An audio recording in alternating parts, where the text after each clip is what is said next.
చెప్పు. అదే ఇవాళ హుషూరాబాద్ అధ్యక్షుడిగా మాలమాడ అధ్యక్షుడిగా కె నాగరాజు గారిని నియమించడం జరిగింది. అదే రకంగా హుషూరాబాద్ సంబంధించినటువంటి మిత్రులు మరియు మరొక ఇద్దరిని మాలమాడ బాధ్యులుగా నియమించడం జరిగింది. ప్రధానంగా ఇవాళ ఈరోజు బీజేపీ ఒక పెద్ద మనిషి ఇక్కడ రావడం జరిగింది.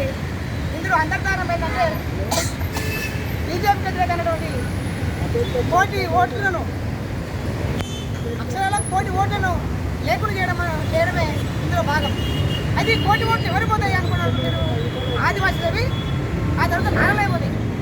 ఎందుకు చెప్తున్నది మాట్లాడంటే రేవంత్ రెడ్డి బీజేపీ ముఖ్యమంత్రి కాబట్టి బీజేపీలో ఇన్ఛార్జ్ చేస్తారు కాబట్టి రేపు వచ్చేటువంటి ఎన్నికల ఓట్ల లెక్కింపులో ఖచ్చితంగా మాలల ఓట్లు తగ్గించే అవకాశం ఖచ్చితంగా ఉంది. కనుక దీన్ని మేము పూర్తిగా మానవంగా వ్యతిరేకం చేస్తూ ఉన్నాము. అయితే రకంగా ఈ సర్ అనేది ఏదైతే ఉన్నదో దీనికి వ్యతిరేకంగా కమ్యూనిస్ట్ పార్టీలు ఒకరోజు మల్లయ్య గారు మాట్లాడినారు. కానీ చాలా మందికి లోపల భయం ఉంది కాంగ్రెస్లకు. కానీ వారందరినీ భయపెట్టుతున్నాడు రేవంత్ రెడ్డి.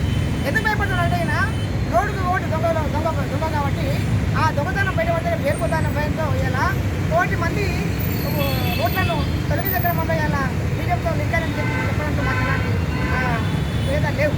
మిత్రులారా, మాలలు దయచేసి ఈ యొక్క ప్రమాదాన్ని పరిగణించిన అవసరం ఉన్నది. అదే రకంగా ఇవాళ మాలలను విద్యకు ఉద్యోగాలకు పూర్తిగా దూరం చేశాడు. గతంలో ఏబిసిడి జరిగింది కానీ మాలకు ఎంతో కొంత న్యాయం జరిగింది. కానీ ఇప్పుడు మొత్తం 100% అన్యాయం జరుగుతూ ఉంది.